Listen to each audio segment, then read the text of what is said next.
9 types of people that surrounds a man with a dream. Last time we explained on the aspect of Jesus knowing all men and knowing what was inside of a man, which is very important for a person with a dream to achieve his or her dream. They must know the people that surrounds them. If you don't know the people that surrounds you, you may embrace people that you should never embrace. You may dismiss people that you should never dismiss. So Jesus acknowledged of the people that surrounded him, the types of the people, and that helped him to take the right responses to those particular persons.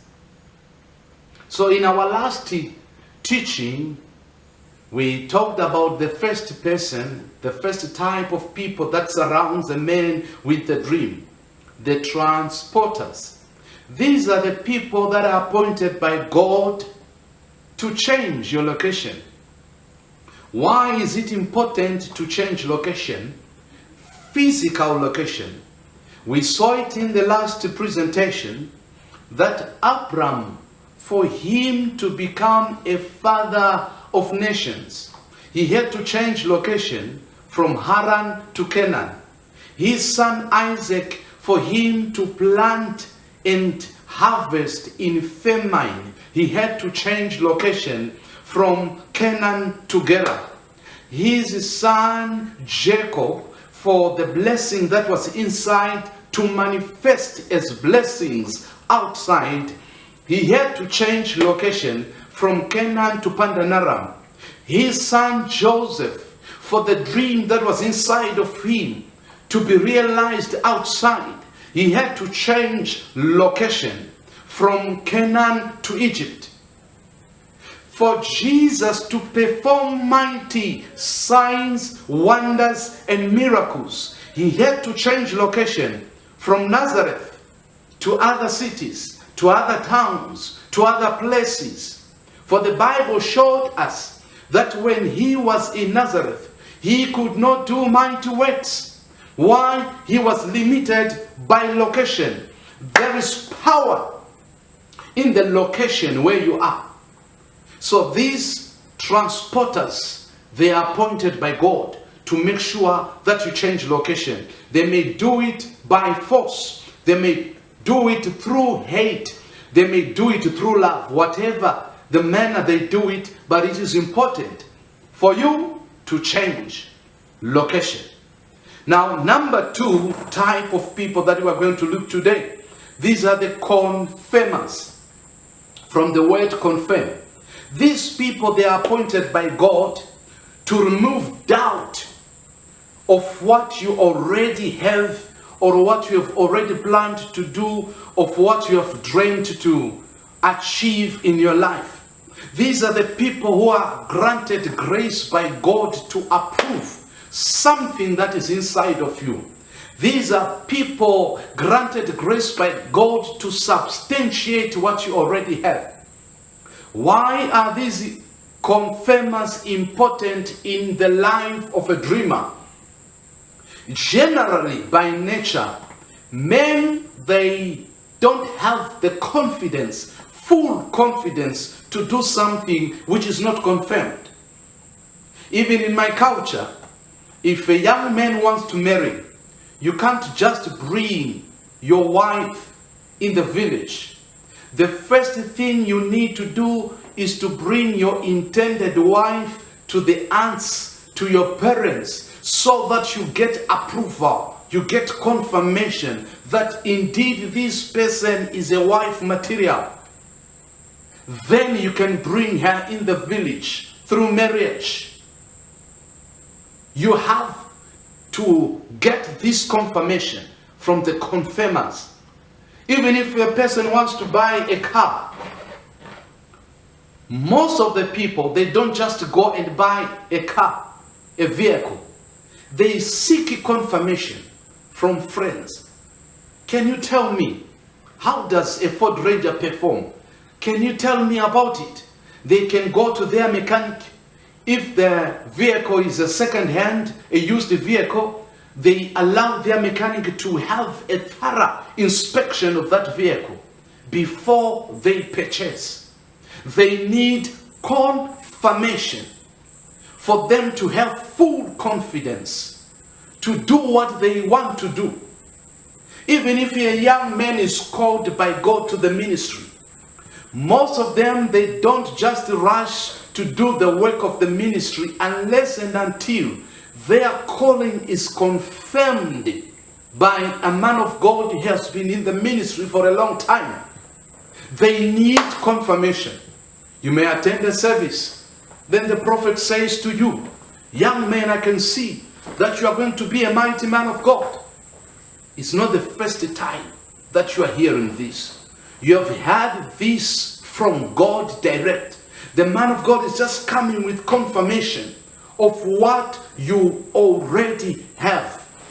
So these are the people that are appointed by God to confirm what is inside of you.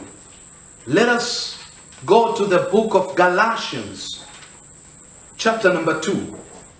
You see, the Apostle Paul was called by Jesus Christ in a miraculous way. And he went for several missions, preaching the gospel. But something was telling him that you need to go to the apostles who walked with Jesus for confirmation of the gospel that you are preaching. Galatians chapter number 2, verse number 1 and verse number 2. Then 14 years after, I went up again to Jerusalem with Barnabas, and took Titus with me also. Verse number 2.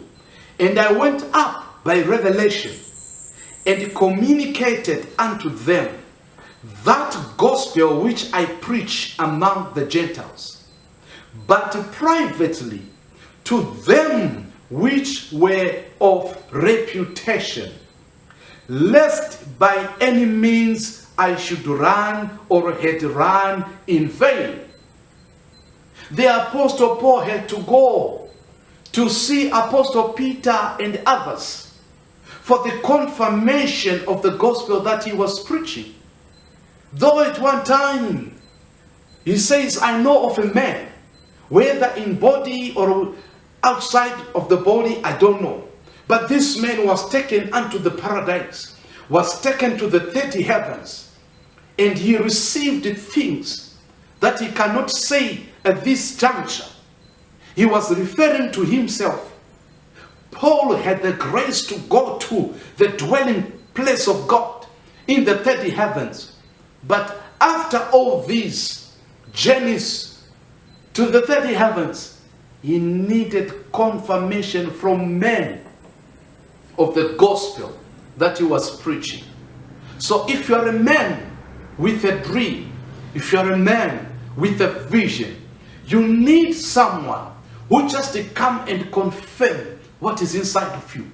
These people, they are not bringing money. These people, they are not bringing ideas. These people, they are not bringing anything else. They are just there to confirm. And their confirmation, it ignites you. Oh my God. It gives you full confidence to do what you are called to do. To pursue your dream. To understand that indeed you are called for a particular cause. You are not just in this world to add numbers, just to be born and to die. But between your birthday and your death day, you have to fulfill something that God has called you to do. That God has deposited some gifts and talents for you to use in fulfilling that dream, that vision. So there are people appointed by God to be confirmers. Who were these people in the life of Joseph? The main man that we are talking about. If you open the Bible to the book of Genesis, chapter number 37, verse number 8 to verse number 10, the Bible says, "And his brethren say to him, Shalt thou indeed reign over us? Or shalt thou indeed have dominion over us? And they hated him yet the more for his dreams and for his words." Verse number 9. "And he dreamed yet another dream, and he told it to his brethren, and said, Behold, I've dreamed a dream more.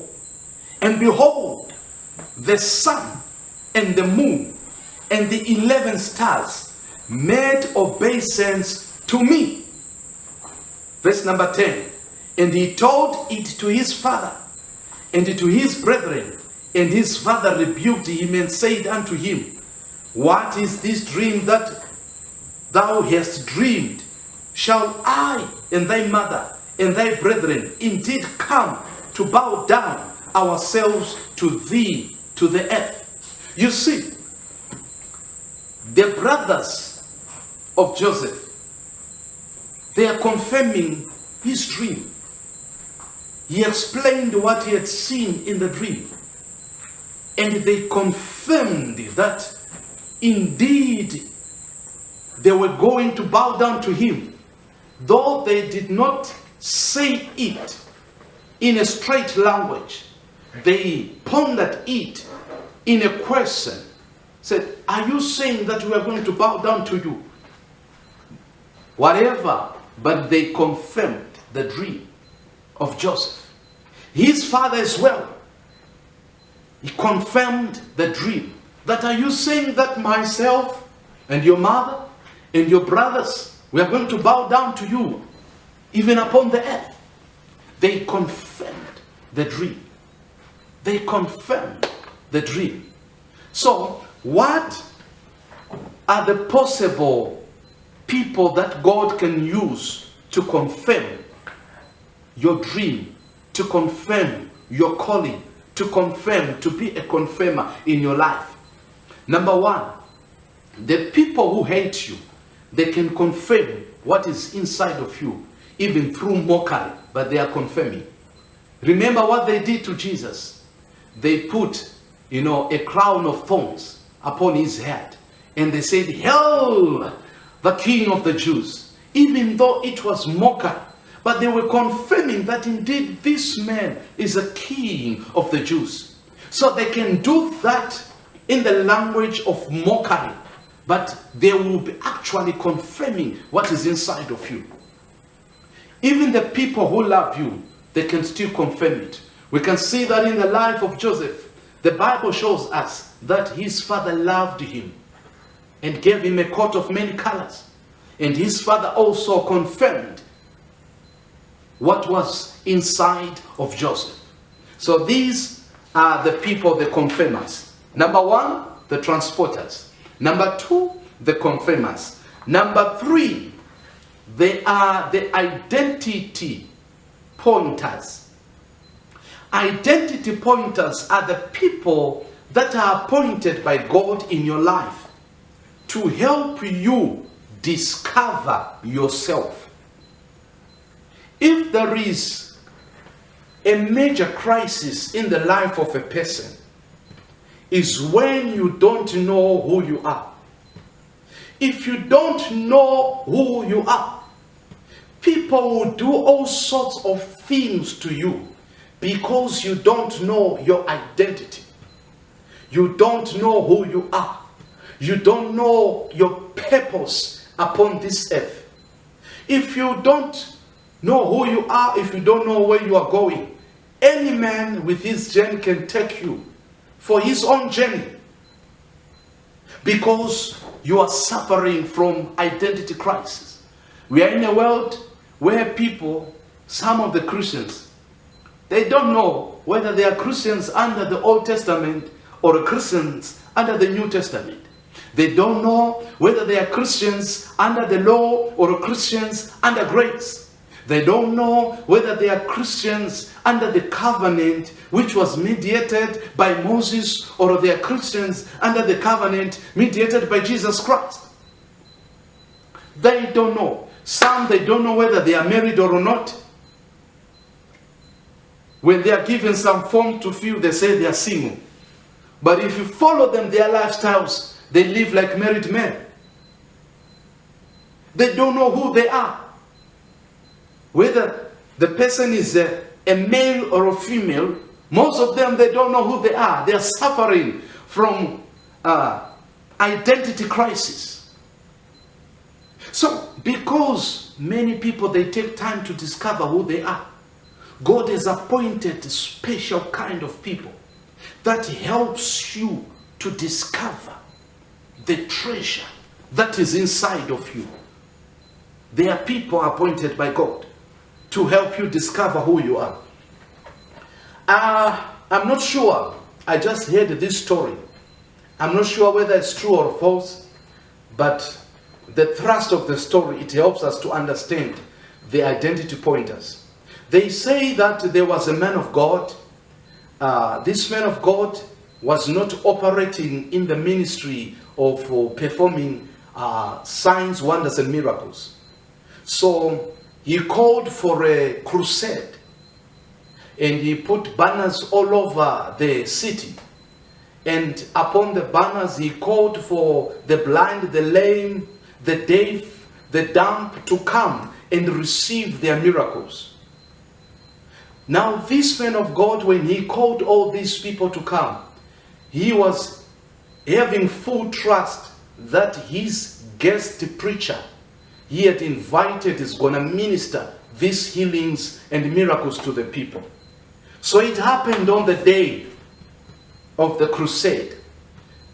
All these sick folk were gathered. They came in their numbers. Then this host, pastor, minister, he waited for his guest, the one who operated and functions in signs, wonders, and miracles. But the guest did not show up. After several phone calls, the guest said, "I cannot make it today." So the host had to go on the pulpit.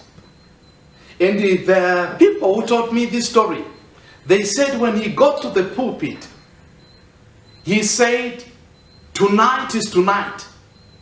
When he just said that statement, things started to happen. The move of the power of the Holy Ghost started to manifest, and people began to be healed. The blind saw, the lame were made well, and they started to walk. Oh, what a day it was for this host pastor. Now, the host pastor initially, he was angry about his guest who did not honor the invitation. He did not honor the promise to come and minister.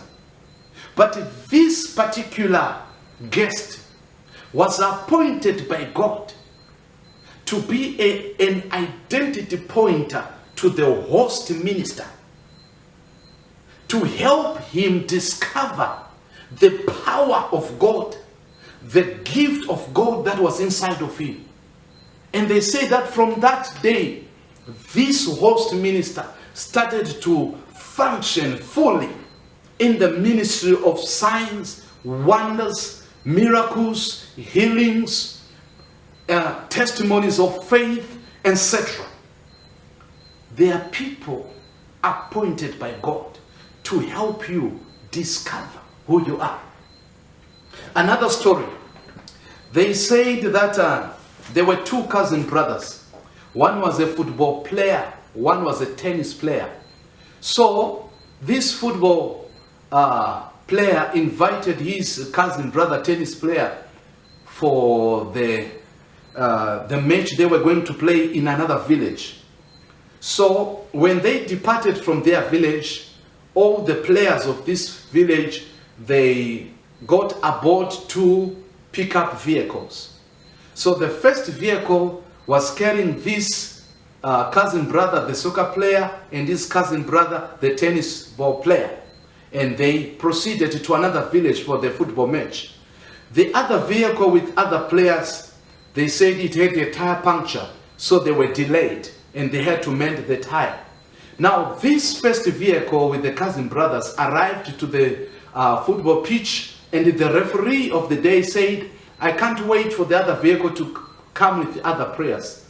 How many are you? And they said, we are 11, but actually 10 football players and 1 tennis ball player who has just come to watch the match. And they said, let him play. So the game started, and they started to play.